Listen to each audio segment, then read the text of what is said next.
Hello friends, नमस्कार। आप LIC ADO के सेकेंड फेज को पास कर चुके हैं और अब आप आखिरी चरण में हैं। ऐसे में इंटरव्यू गाइडेंस के लिए मैं संजय सिंह परिहार पिछले कई वर्षों से, लगभग 23 वर्षों से इस क्षेत्र में कार्य कर रहा हूं और हजारों विद्यार्थियों के जीवन में शामिल हूं। मैं आपको कुछ बातें बताऊंगा, उन टिप्स को आप ध्यान रखिएगा, निश्चित रूप से सफलता में सहायक होंगी। देखिए, इंटरव्यू में कुछ पॉइंट्स हैं जिन्हें हम गौर से देखेंगे तो बेहतर रहेगा। ये सभी पॉइंट्स इतने पॉइंट्स हैं जिन पर नजर रखना बहुत आवश्यक है। सबसे पहला पॉइंट है इंट्रोडक्शन, फिर education, hobby, interest, extra curricular activities, games and sports, knowledge, dress, manners, body language, government policy, psychological questions, how to say sorry और SRT। ये सभी बिंदु हैं जिन पर मैं एक एक करके आपको एक्सप्लेन करूंगा, समझाऊंगा। अगर आप मेरी बातों को समझेंगे तो बेहतर तरीके से हम लोग परिणाम में शामिल रहेंगे। एक सबसे बड़ी बात है, आपको बहुत बहुत बधाइयां हैं कि आपने इस लेवल तक आ गए हैं। यानी अब आपको सकारात्मक ही अप्रोच रखनी है कि मैं सफल हो रहा हूं। और जब आप ऐसी अप्रोच रखेंगे तो निश्चित रूप से रास्ते भी आपको मिलेंगे और सब कुछ आसान नजर आएगा। अब देखिए, मैं एक एक चीज पर आपसे बात करने जा रहा हूं, आप हर बात को गौर सुनिएगा। इंटरव्यू एक सामान्य प्रक्रिया है जो सभी परीक्षाओं में लगभग हो रही है, खासतौर से ऑफिसर ग्रेड के एग्जाम्स में कंडक्ट कराई जा रही है। पहले तो सभी में होती थी, लेकिन गवर्नमेंट चेंज होने की वजह से उन्होंने जो परिवर्तन किया, उन्होंने कहा कि ग्रुप C और D में नहीं होगा, तो अब सभी ऑफिसर ग्रेड में इंटरव्यूज हो रहे हैं। हालांकि केंद्रीय विद्यालय में, KBS में और NBS में भी इंटरव्यू कंडक्ट होते हैं। आज हम लोग जो बात करने चल रहे हैं वो सभी पहलुओं पर है, और वो पहलू कौन से हैं उनको हम लोग एक करके देखेंगे। सबसे पहला है इंट्रोडक्शन के संदर्भ में कि इंट्रोडक्शन क्या है। लेकिन इसको जानने से पहले हमें थोड़ा सा इंटरव्यू के बारे में जानना पड़ेगा कि इंटरव्यू क्या है। देखिए, इंटरव्यू क्या है, हमारे जो व्यूज हैं, इस व्यूज को एनालाइज करना, देखना कि क्या वो व्यूज जो हमारे हैं उनमें ऑफिसर लाइक क्वालिटीज की झलक है या नहीं। यानी हमारे विचारों से ऑफिसर लाइक क्वालिटीज दिख रही हैं या नहीं दिख रही हैं। ऑफिसर लाइक क्वालिटीज का मतलब है कि एक ऑफिसर की तरह हमारे अंदर कुछ क्वालिटीज होनी चाहिए।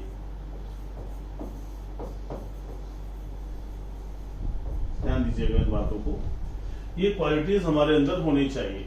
अब ये ऑफिसर लाइक क्वालिटीज हमारे बिहेव से, हमारे मैनर से, हमारे तौर तरीके से, हमारे बात करने के तरीके से दिखाई पड़ जाती है। देखिए, रिटन एग्जामिनेशन के लिए बहुत समय लगा, लेकिन इंटरव्यू के लिए 15 to 20 मिनट्स इतना ही सफिशिएंट है। इसका मतलब है कि लास्ट स्टेज में जो लोग बैठ रहे हैं, जो आपका इंटरव्यू कंडक्ट कर रहे हैं, they are the very experience person. वो आपकी सारी गतिविधियों को समझते हैं। तो इसलिए इंटरव्यू एक प्रक्रिया है आपके व्यक्तित्व को समझने की, आपकी पर्सनैलिटी को देखने की, आपके अंदर ऑफिसर लाइक क्वालिटीज को जज करने की, आपकी झलक देखने के लिए कि क्या आप एडीओ जैसे जॉब के लिए सुटेबल हैं या नहीं। तो मेन पॉइंट आपका यही है, क्योंकि एडीओ 2023 का इंटरव्यू कंडक्ट हो रहा है, कॉल अप लेटर्स आ गए हैं। ऐसे में अब हमारे पास वक्त नहीं है कि हम उस पर अनावश्यक परेशान हो। सीधे टू द पॉइंट फोकस करिए ताकि बेहतर से बेहतर रिजल्ट हम लेकर आ सके। हम लोग इस पर बात करने जा रहे हैं और इन सब बिंदुओं को ध्यान दीजिएगा। अभी मैं चर्चा आपसे कर रहा था कि इसमें क्या क्या पार्ट्स हैं। तो सबसे पहला पार्ट है इंट्रोडक्शन। देखिए, इंट्रोडक्शन आपका बेसिक है, आपसे पूछा जा सकता है, सभी इंटरव्यूज में चर्चा होती है। जैसे KBS और NBS जैसे अभी इंटरव्यूज हो रहे थे, तो उनमें तो सीधे पूछा जाता था, please give me your introduction, है ना। तो कुछ लोगों से पूछा गया, कुछ को कहा गया सीधे आप जाकर डेमो दीजिए। हर सब चीज का अलग अलग पैटर्न है, तो हर पैटर्न सेम नहीं हो सकता। इसी प्रकार से उत्तर प्रदेश लोक सेवा आयोग की भर्तियां हैं, वहां पर कोई इंट्रोडक्शन नहीं होता, सीधे एजुकेशन पर आ जाते हैं और फिर तमाम पॉलिसीज पर बात होना शुरू हो जाती है। तो इधर पे हमें ध्यान देना है कि इंट्रोडक्शन अगर हमसे पूछा जा रहा है तो एक बहुत सामान्य तरीके से, इजी वे में हमें क्या करना है, अपना इंट्रोडक्शन देना है, जिसमें हमें अपनी बात बतानी है। मैं कौन हूँ, कहाँ से बिलोंग करता हूँ, मेरा एजुकेशनल क्वालिफिकेशन क्या है, मेरी हॉबीज क्या है, मेरे इंटरेस्ट क्या है, मैंने अगर कोई खेल खेला हुआ है, कोई गेम्स एंड स्पोर्ट्स में पार्टिसिपेशन है तो उसके बारे में, अगर कोई एक्स्ट्रा करिकुलर है तो उसके बारे में, इस तरह से, और अपने पॉजिटिव पॉइंट्स के बारे में बात करना है ना। तो ये सारी बातें आप बताइए, नेगेटिव बताने की आवश्यकता नहीं है, वो खुद ही आपसे पूछ लेंगे। आप अपना सकारात्मक पहलू उनके सामने रखिए, तो एक अच्छी पर्सनैलिटी उभर के आएगी और उन्हें भी लगेगा कि हमारे सामने जो आदमी बैठा है उसमें वो चीजें हैं जो हमें चाहिए। तो इंट्रोडक्शन, एक शॉर्ट इंट्रोडक्शन आप प्रैक्टिस कर लीजिए, कोशिश करिए कि इसे इंग्लिश में बोल सके, लेकिन अगर कोई दिक्कत आती है तो बिल्कुल भी परेशान नहीं होना है, आपको हिंदी में बात करनी है। उसका कारण क्या है कि जो LIC एडीओ है, LIC एडीओ ये पब्लिक डीलिंग की पोस्ट है और खास तौर से एजेंट से एजेंट्स को डील करना इन्हें होता है, उन्हें गाइड करना होता है। कैसे हम उन्हें गाइड करेंगे कि वो बेहतर तरीके से कार्य कर सके। तो इसलिए एक ऐसा काम जो प्रैक्टिकल वर्क है, इन्हें समझाना ताकि हम पॉलिसीज को आगे बढ़ा सके। इसलिए एडीओ का काम जो है बहुत ही प्रैक्टिकल है, बहुत ही सॉफ्ट है, बहुत ही प्यार से अच्छे से बात करने का है। तो हमारी पर्सनैलिटी में हिंदी और इंग्लिश माने नहीं रखता, हमारी पर्सनैलिटी में ये माने रखता है कि how we will communicate to the agents, है ना। द एजेंट्स माने जो पर्टिकुलर एजेंट है मैं उसकी बात कर रहा हूं, अगर उसे कोई प्रॉब्लम है तो मैं कैसे डील करूंगा। तो ये सारी चीजें हमें अपने दिमाग में रखनी होती हैं। इसलिए आपका जो बोलने का तरीका है वो हिंदी इंग्लिश इसमें भी आप कंफर्टेबल फील करें, क्योंकि एग्जाम तो आप पास करके आ ही रहे हो, उन्हें आपका नॉलेज चेक करना था, वो कर चुके हैं। अब आपका पर्सनैलिटी टेस्ट हो रहा है। तो personality test it may be in English, it may be in Hindi, लेकिन अगर आप जिसमें कंफर्टेबल हैं उसी में आप रहेंगे, ठीक है। तो इसको ध्यान रखिएगा, हम लोग इस पर बात करेंगे। अब हमारा नेक्स्ट पॉइंट है, मैं जो आज चर्चा आपसे कर रहा हूँ, मेरे चर्चा का उद्देश्य है कि सभी बिंदुओं पर थोड़ा थोड़ा बातचीत हो जाए ताकि आपको कुछ मदद मिले। देखिए नेक्स्ट पॉइंट है आपका एजुकेशन। एजुकेशन से बहुत सारे क्वेश्चंस आते हैं और एजुकेशन में अब सपोज करिए कोई एक्सपर्ट बैठा हुआ है तो सब्जेक्ट भी पूछ सकता है आपसे, ठीक है। तो उनका क्वेश्चन, लेकिन कुछ कॉमन क्वेश्चंस होते हैं, जैसे वो आपसे हाई स्कूल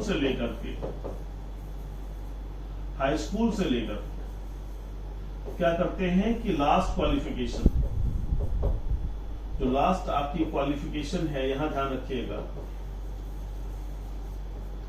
यहां तक की बातें वो पूछते हैं। अगर हाई स्कूल से लेकर फिर 10+2 आएगा, फिर आपका ग्रेजुएशन आएगा, फिर PG आएगा, फिर प्रोफेशनल आएगा, आपने कुछ भी कर रखा है तो you must have the basic information of all the points and confirm information.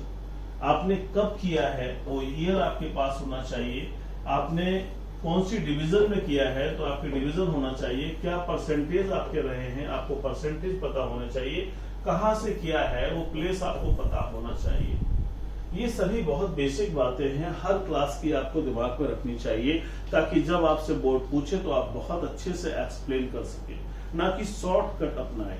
आप देखिए इंटरव्यू में आपकी सबसे बेसिक बात है कि ज्यादा टाइम आप लें ना कि बोर्ड ले, ठीक है। टेबल के इधर बैठना और टेबल के उधर बैठना दोनों में बहुत फर्क होता है। कोई भी आदमी टेबल में उधर बैठा देने पर उसका कॉन्फिडेंस लेवल अप हो जाता है और जो व्यक्ति इंटरव्यू देता है उसका कॉन्फिडेंस लेवल थोड़ा सा डाउन हो जाता है। हम उसी को समझाने की बात कर रहे हैं कि सभी बेसिक बातें तैयार रखेंगे तो बहुत अच्छा होगा। तो एक तो आपका ये पार्ट हो गया। दूसरा पार्ट है आपके परसेंटेज के अप एंड डाउन को लेकर के, इसको लेकर के एक क्वेश्चन आपका ये बनता है कि भाई हाई स्कूल में आपका ये था, इंटरमीडिएट में ये था, ग्रेजुएशन में ये था, कैसे ऊपर नीचे हो गया, इतना ज्यादा परसेंटेज था फिर कम क्यों हो गया। आपको एक सूटेबल आंसर तैयार करना होगा।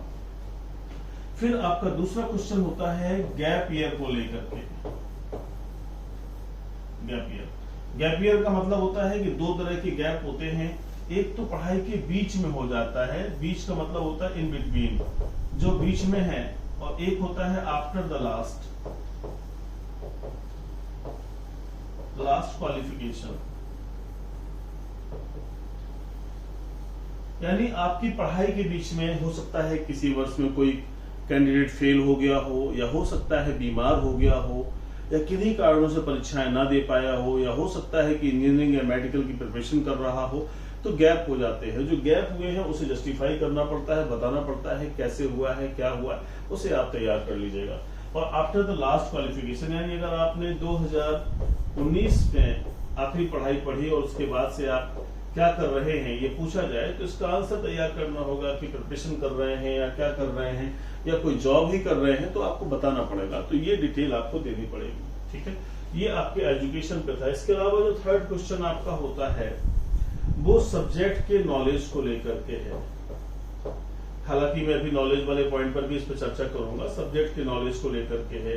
आप अगर किसी यूनिवर्सिटी से पढ़कर आए हैं तो वहां से भी क्वेश्चन बनता है। सपोज करें आप इलाहाबाद यूनिवर्सिटी हैं या अलीगढ़ मुस्लिम यूनिवर्सिटी है या मुंबई यूनिवर्सिटी से आ रहे हैं, दिल्ली यूनिवर्सिटी से आ रहे हैं, आप कहीं से भी आ रहे हैं तो आपको ये जानना पड़ेगा कि मेरी यूनिवर्सिटी के बारे में बेसिक इंफॉर्मेशन।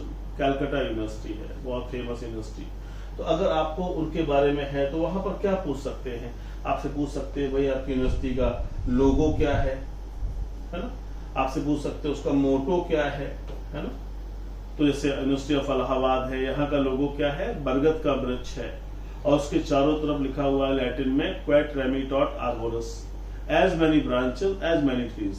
तो ऐसे ही आप भी तैयार करके रखेंगे तो उस समय आपको घबराहट नहीं होगी, मानसिक उलझन नहीं पैदा होगी और आप उसको बहुत अच्छे से आंसर कर पाएंगे।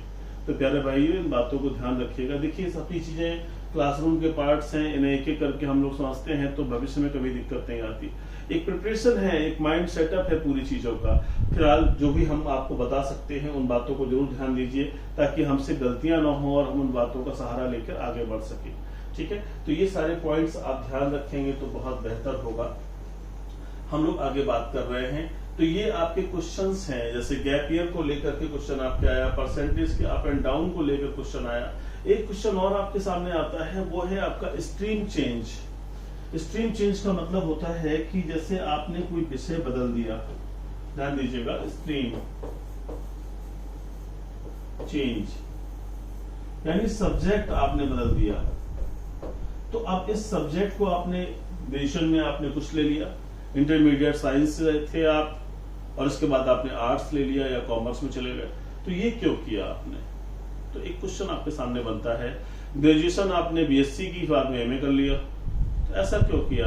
या बीएससी के बाद एमबीए क्यों कर लिया? तो आपको बताना पड़ेगा। तो एक स्ट्रीम चेंज का क्वेश्चन हो गया।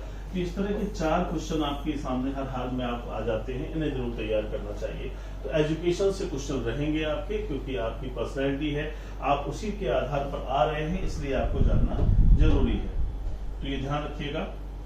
नेक्स्ट पॉइंट पर हम लोग आते हैं और नेक्स्ट पॉइंट हमारा है हमारी हॉबी और इंटरेस्ट। देखिए कोई भी आदमी जनरली तो लाइफ में हॉबीज बहुत कम होती है, इंटरेस्ट ही बहुत ज्यादा होते हैं, है ना। हॉबीज तो बहुत सिस्टमेटिक लाइफ में ही हो पाती है या फिर लाइफ जब सेटल्ड होती है तब हो पाती है हॉबी। लेकिन इंटरेस्ट हमारे बहुत सारी इच्छाएं बहुत सारी होती हैं, ये करने का मन करता है, ये करने का मन करता है, यहाँ जाने का मन करता है, तो इस तरह की बातें। तो जिन चीजों को आप रेगुलरली करने लग जाते हो, जो इच्छाएं, जो आपके मन की इच्छा है, वो आपका इंटरेस्ट है, ठीक है। और जब इसी मन की इच्छा को रेगुलरली आप करने लग जाते हो तो ये क्या बन जाता है? ये हॉबी बन जाती है आपकी। तो बहुत सारी हॉबी हो सकती है, सिंगिंग हो सकती है, गार्डनिंग हो सकती है, कुकिंग हो सकती है ना, और टीचिंग हो सकती है, नॉवेल्स वगैरह रीड करते हैं आप, पढ़ते हैं, तो वो भी आपकी हॉबी हो सकती है। बहुत सारी बातें हो सकती हैं।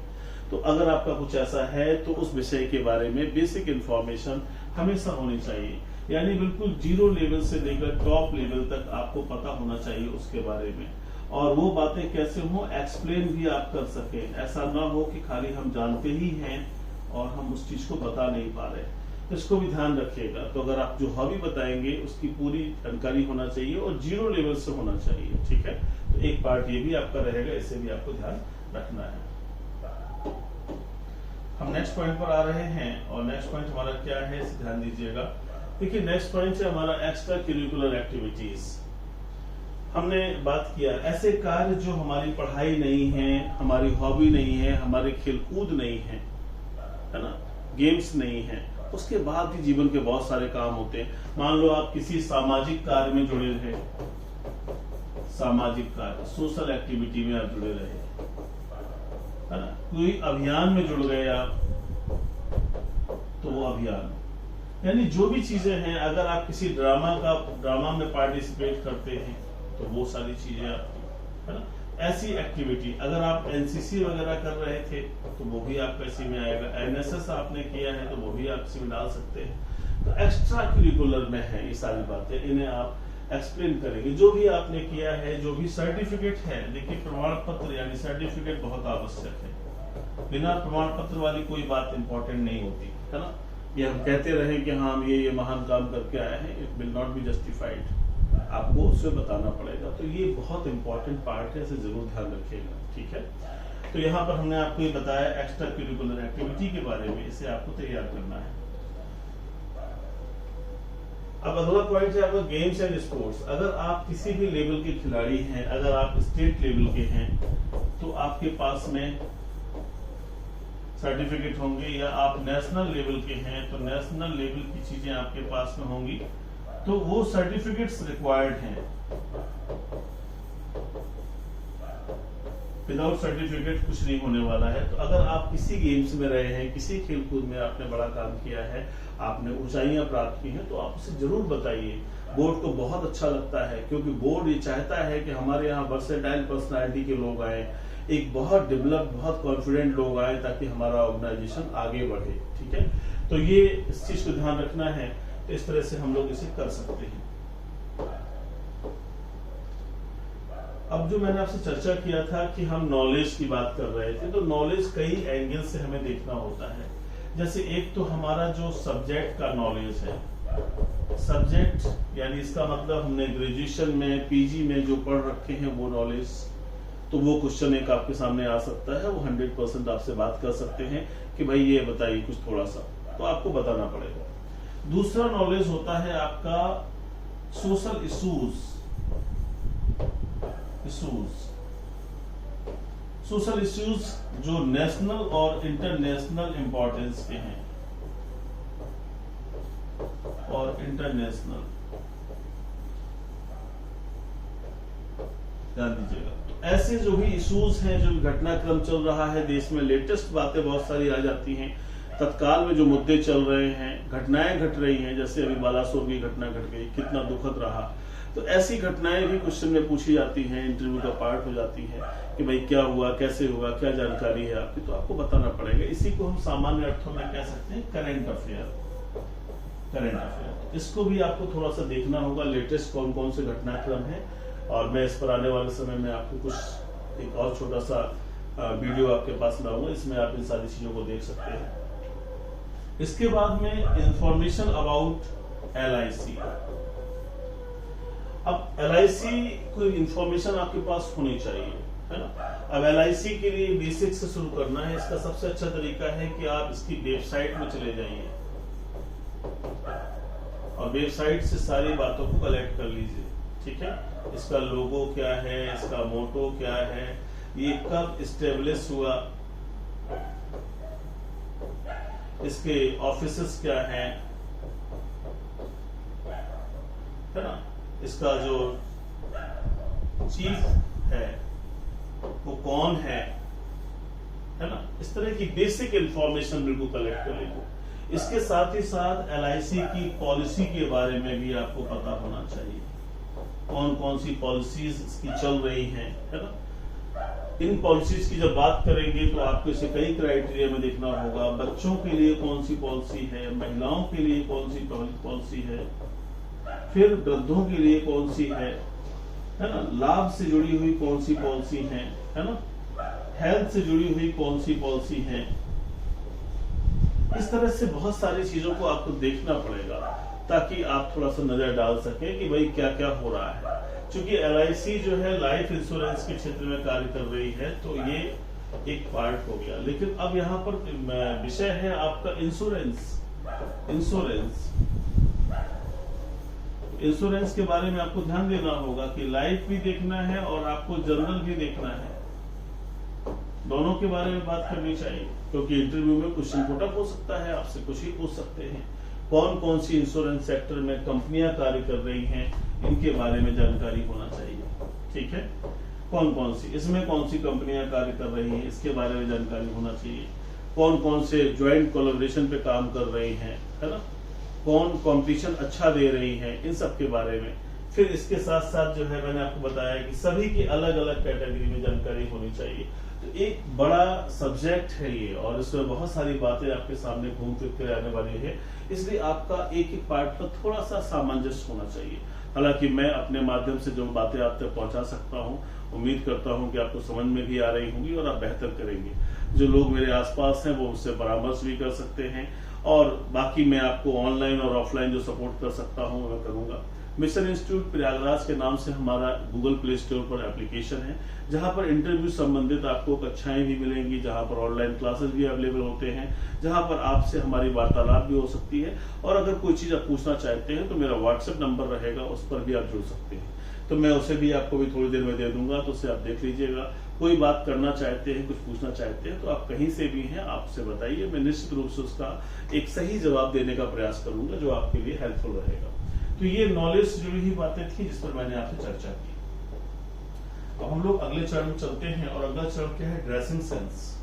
देखिए, इंटरव्यू एक ऐसी चीज है जहां पर हमारे व्यक्तित्व का पता चलता है। हम कैसे हैं, हमारा पहनावा बताता है, हमारा बात करने का तरीका हमारे बारे में बताता है। तो किसी भी व्यक्ति से बात करने से पहले जो उसके बारे में एक प्राइमरीली दिमाग में व्यू बनता है, वो उसके ड्रेस से बनता है। तो ड्रेस यहाँ पर आपको फॉर्मल रखनी है, फॉर्मल, सब कुछ फॉर्मल होगा, शूज फॉर्मल होंगे और सारी चीजें होंगी। मैं यहाँ पर आपको सजेस्ट करूंगा कि अगर आप मेल कैंडिडेट हैं तो आप मेल कैंडिडेट पैंट पहनेंगे, शर्ट पहनेंगे, शूज उनके प्रॉपर होने चाहिए, और अगर टाई लगा सकते हैं तो टाई लगा लें। महिलाएं हैं तो उन्हें साड़ी पहनना चाहिए, है ना, और जूती पहनना चाहिए, प्रॉपर्ली ड्रेसअप होकर के इंटरव्यू देने जाना चाहिए। तो ये इस पर फॉर्मल वर्ड बहुत इंपॉर्टेंट है, इसे जरूर याद रखिएगा। इससे हम कहते हैं औपचारिक, यानी आपका हर व्यवहार औपचारिक होना चाहिए। ठीक है, स्मार्ट तरीके से जाइए। हाथ में अगर आपने धागा वगैरह पहन रखे हैं तो आप पहने रहना चाहते हैं तो पहने रहिए, अगर हटा देंगे तो अच्छा है, क्योंकि आपका व्यक्तित्व धार्मिक न दिखने की बजाय आपका व्यक्तित्व नॉर्मल दिखना चाहिए। ठीक है, तो इस तरह से अगर कोई अंगूठी वगैरह पहने हैं तो आप उसे पहने रहिएगा, क्योंकि हो सकता है उसी से सिलेक्शन हो रहा हो, उसी से कुछ माहौल बन रहा हो, तो मन की ये भावना ना बदलने पाए।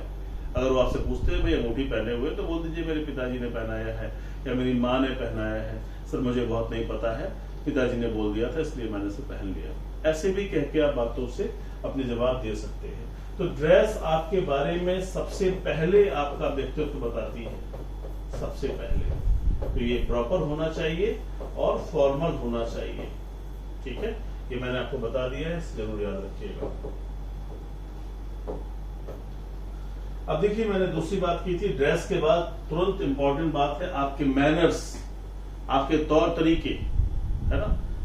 आपकी बात करने से, देखिए दुनिया में बहुत सारे लोग होते हैं, जैसे मान लीजिए ए मिला, बी है और सी है। डी से ये 3 व्यक्ति मिले, लेकिन डी जो है वो बी से बहुत प्रभावित है, इससे जो है प्रभावित है, लेकिन इनसे नहीं है और इनसे भी नहीं है। क्यों नहीं है, जबकि तीनों से नॉर्मल बात ही हुई थी। बस उसका सबसे बड़ा रीजन है कि बी का जो मैनर थे वो बहुत अच्छे थे, इसीलिए वो प्रभावित हुआ। ठीक है, तो दुनिया में हमारा बात करने का तरीका, हमारे बोलने का तरीका, हमारे expressions, they are very important. आप देखते हो कई बार जो है बहुत सारे लोग खड़े रहते हैं और उनसे बातचीत करिए तो लगता है कि इससे बात करो, इससे बात ही मत करो, जबकि आपका कोई लेना देना नहीं है उससे, फिर भी ऐसा होता है। तो ये मैनर्स हैं, मैनर्स हमारे कैसे हैं, और ये मैनर्स कहाँ चेक होने हैं? सिर्फ जो है जब इंटरव्यू हो रहा है रूम के अंदर, उस दौरान मैनर्स चेक होने, बाकी और कोई मैनर्स आपके चेक नहीं होने। कैसे आप इंटरव्यू रूम में एंट्री करते हैं, कैसे आप बैठते हैं, कैसे थैंक यू बोलते हैं, कोई चीज अगर आपसे गलत हो रही है तो आप उसके लिए सॉरी सर बोल सकते हैं। लहजा होता है, बात करने का तरीका होता है, इसकी प्रैक्टिस चाहिए आपको, उस प्रैक्टिस को जरूर करिए, उसको बातचीत करिए, घर में प्रैक्टिस करिए, दरवाजा खोलिए, मे आई कम इन सर, फिर इसके बाद अपने आप ही बैठिए। इन सब की आदत जब बना लेंगे तो अच्छा होगा। कोई चीज बनती है उसको बताइए, नहीं बनती है तो उसके लिए आप तैयार रहिए, और अगर वो बता देते हैं तो उनको बड़े ही शालीनता से थैंक यू सर कहिए, ताकि उनको भी लगे कि हमने कोई चीज को बताई, इस आदमी ने उसको अप्रिशिएट किया और उस बात के लिए इसने थैंक यू किया, क्योंकि इससे इस व्यक्ति का ज्ञान बढ़ा, ठीक है, नॉलेज बढ़ा। तो इसको ध्यान रखिएगा। तो ऐसी चीजें आपकी मैनर्स बहुत इंपॉर्टेंट है। हम लोग अगले पॉइंट पर आते हैं। अगला पॉइंट हमारा है body language. Body language is a language which is reflected by our body. जैसे मैं बार बार ऐसे कर रहा हूँ, ऐसे कर रहा हूँ, this is the body language. कुछ लोगों से बात पूछिए कहाँ के रहने वाले हैं, तो बताते हैं अलीगढ़ के, है ना। अच्छा, अभी कहाँ रहते हैं? अभी सिविल लाइन्स में। अच्छा, तो आपने क्या क्या पढ़ाई की? सर MBA किया है। और क्या किया हुआ है? सर LLB किया था। तो जो आप फेशियल एक्सप्रेशंस कर रहे हो, कभी इधर कभी इधर कभी उधर, ये नहीं होने चाहिए। एक नॉर्मल पर्सनालिटी लगनी चाहिए। जब आपसे बात हो रही है तो एक नॉर्मल इंसान, एक अच्छा इंसान दिखना चाहिए, है ना। चेहरे पर एक स्माइलिंग फेस होना चाहिए।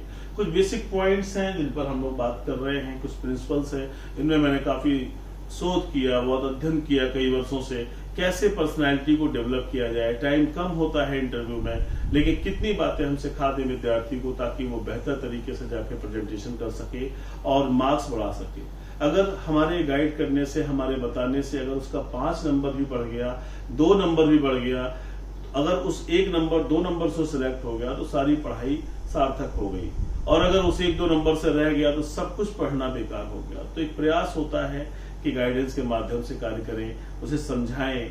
इतने वर्षों से कार्य कर रहे हैं तो बहुत सारे विद्यार्थियों के बारे में एनालाइज करने की क्षमता भी डेवलप हो जाती है।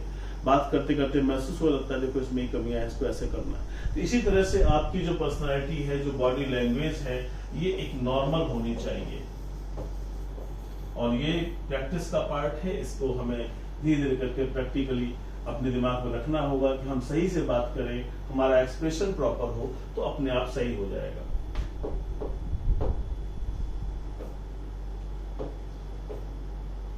अब अगला पॉइंट है हमारा गवर्नमेंट पॉलिसीज। देखिए सरकार की जो योजनाएं हैं, है ना, सरकार की बहुत सारी योजनाएं होती हैं, स्कीम्स होती हैं।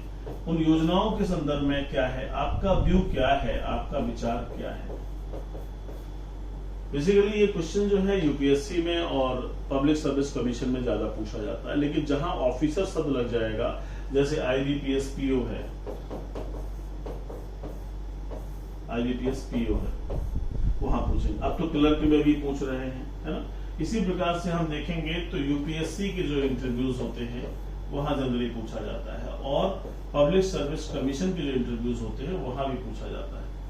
इसके अलावा जो यूपीएससी NDA और CDS कंडक्ट कराती है, CDS और CPF, इनमें भी पॉलिसी को लेकर क्वेश्चन होता है, पूछ लेते हैं, खासतौर से CDS में और CPF में।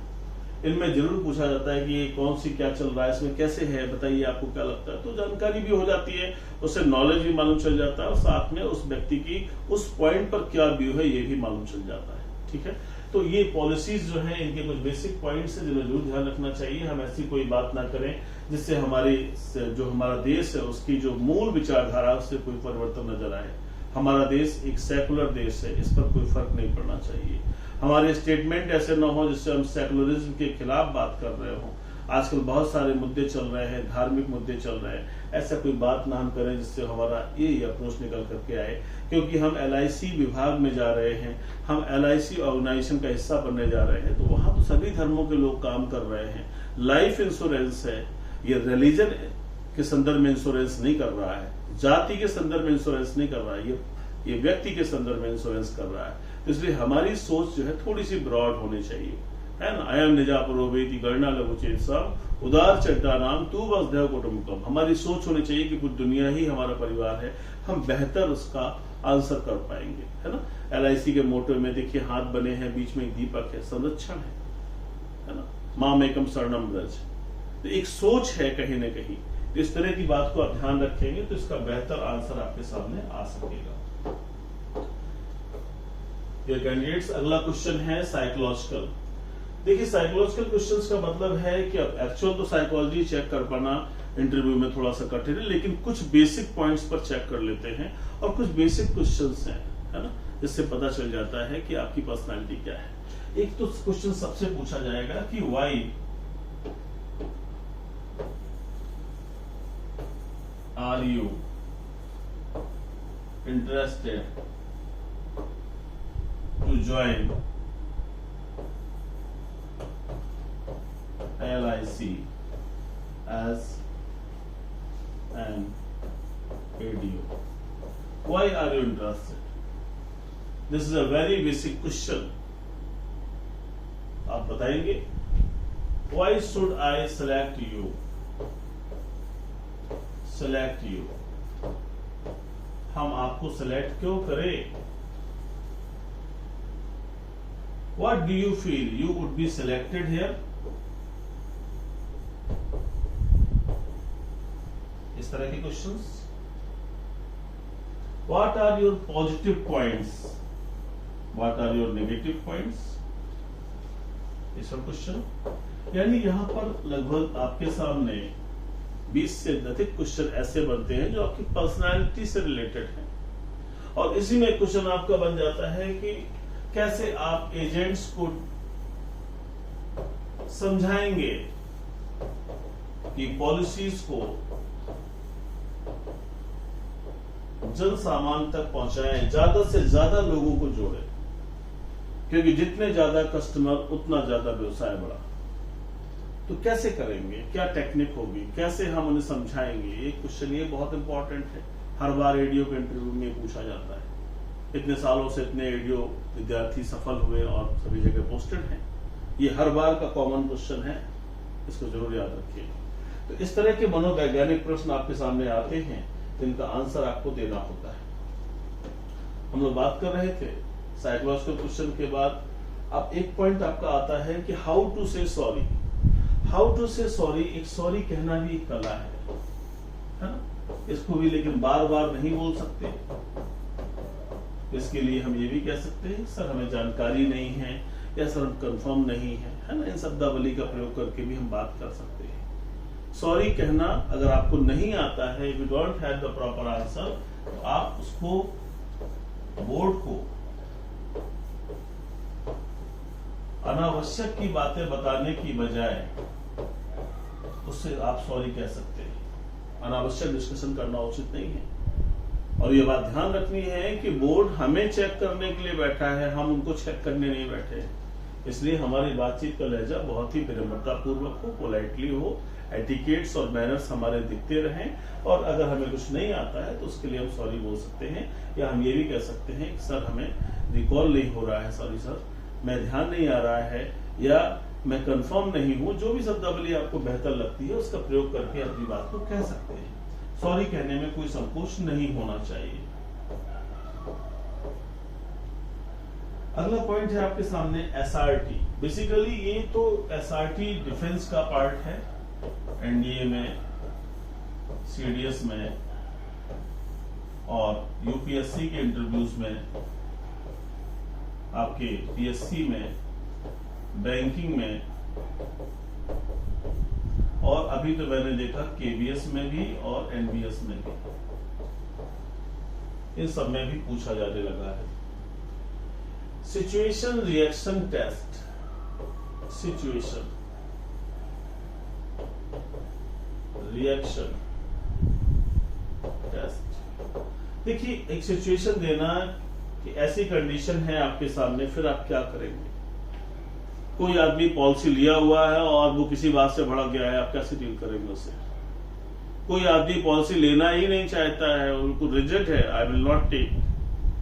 कैसे हम मनाएंगे उसे पॉलिसी लेने के लिए.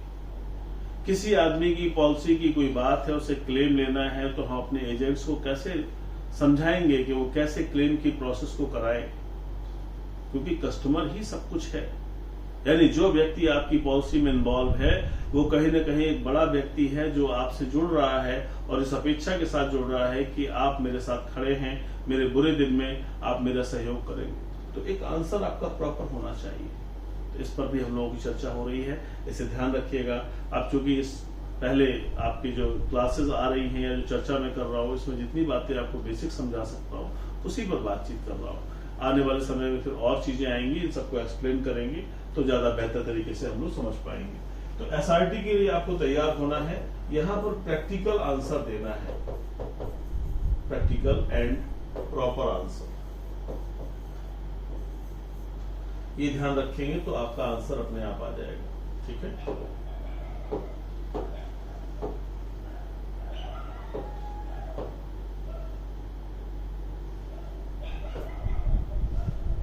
हम लोगों ने अभी तक बहुत सारी बातें देखी यहाँ पर कि इंटरव्यू प्रोसेस में क्या क्या चीजें होती हैं. मैं यहाँ पर जो मिशन इंस्टीट्यूट है मेरा, इस संस्था में कई वर्षों से काम कर रहा हूँ और इसमें मॉक इंटरव्यू बहुत इंपॉर्टेंट होते हैं. मॉक इंटरव्यू के लिए पहले तो मैं एक अकेले ही इंटरव्यू लेता हूँ, ताकि कोई बड़ी चीजें दिख रही हो पर्सनैलिटी की या बात करने में कुछ भी दिख रहा है तो उसे बता सकूं। इसके बाद में फिर 2 इंटरव्यूज जो है बोर्ड के इंटरव्यूज होते हैं, बोर्ड इंटरव्यू, इससे काफी फर्क पड़ता है। और बोर्ड इंटरव्यू के दौरान हम मार्क्स भी देते हैं ताकि विद्यार्थी को ये पता चल सके, कैंडिडेट को पता चल सके कि हम कहाँ तक पहुंचे हैं। और इसी दौरान हम मार्क्स के साथ साथ कमियां भी बताते हैं कि कहाँ पर कमियां हैं। ये सारी चीजें अगर हम एक बार समझ जाते हैं तो बेहतर तरीके से परफॉर्मेंस हमारा आ जाता है। इसके अलावा हम जो आपका LIC है, LIC की पॉलिसीज को लेकर के इस पर जो है लेक्चर करवाते हैं। लेक्चर जो है बहुत इंपॉर्टेंट पार्ट है। लेक्चर करने से, बोलने से, आप अगर क्लासेस अटेंड नहीं कर सकते हैं तो आप बोल करके भी अपने घर में भी प्रैक्टिस कर सकते हैं उसको फॉलो करके। तो आप लेक्चर करो उस पर, कि हर पॉलिसी को लेके तैयार करो, क्या क्या पॉलिसी है उसको लेके आप बोलो मुझसे। और जो हमारे इंश्योरेंस सेक्टर के जो वर्ड हैं, जो तमाम जो वर्ड्स हैं, उन सबको लेकर के एक लिस्ट बना लीजिए और उन सभी लिस्ट पर आप बोलने की स्थिति में रहें। पॉलिसी क्या है, प्रीमियम क्या है ना, इन शब्दों पर आपको कमांड होना चाहिए। अगर पॉलिसी से जुड़ी हुई चीजों को नहीं बता पा रहे हैं तो फिर दिक्कत है। बॉन्ड क्या है ना, तो इन सबको लेकर के दिमाग में बेसिक कॉन्सेप्ट डेवलप करना होता है। तो मिशन इंस्टीट्यूट में मॉक इंटरव्यू सेशंस होते हैं और सामने ही लेक्चर कराया जाता है। इन बातों से काफी इंप्रूवमेंट हो जाते हैं और उसका बेनिफिट विद्यार्थियों को मिल जाता है। अभी ऑफलाइन और ऑनलाइन दोनों ही प्रोसेस चल रही है और इसके अलावा भी कोई विद्यार्थी अगर कहीं से भी संपर्क करना चाहते हैं तो 9919518485 ये मिशन इंस्टीट्यूट का व्हाट्सएप नंबर है। इस पर जो है आप संपर्क कर सकते हैं, अपना नाम लिख करके आप भेज सकते हैं कि मैं फला फला एडीओ का इंटरव्यू दे रहा हूं और जो भी आपकी प्रॉब्लम है आप मुझे बता सकते हैं, मैं उसमें आपको समझाने का, बताने का प्रयास करूंगा। तो ये आज आपकी प्रक्रिया के बारे में था, कैसे क्या चीजें हो सकती हैं। इंटरव्यू बड़ा नहीं है लेकिन इम्पोर्टेंट है और आखिरी चरण है। कहीं से भी आप इसे लापरवाही ना करें, एक अच्छी सर्किल में बैठें, डिस्कशन करें, बातचीत करें। जितना ज्यादा आप डिस्कशन करेंगे, जितनी ज्यादा बातचीत आप करेंगे, उतना बेहतर आंसर आप लेकर के आएंगे। थोड़ा सा एक्सप्रेशन को बेहतर करना आवश्यक है क्योंकि इंटरव्यू में आपका एक्सप्रेशंस, आपका बिहेवियर, आपके मैनर्स, आपकी ड्रेसिंग सेंस, आपका नॉलेज, ये सभी की झलक दिख जाती है। तो मेरा मानना है कि आज मैंने आपको जो बातें बताई कहीं न कहीं आपके लिए बेनिफिशियल होंगी, कहीं न कहीं आपके मार्गदर्शन में सहायक होंगी। मेरे माध्यम से जो बातें आप तक जा सकती थी उन्हें जरूर स्वीकार कीजिए और कहीं अगर आपको दिक्कत होती है तो मैं मेरे व्हाट्सएप नंबर के माध्यम से आपसे जुड़ा रहूंगा, आपको हमेशा सहयोग प्रदान करूंगा।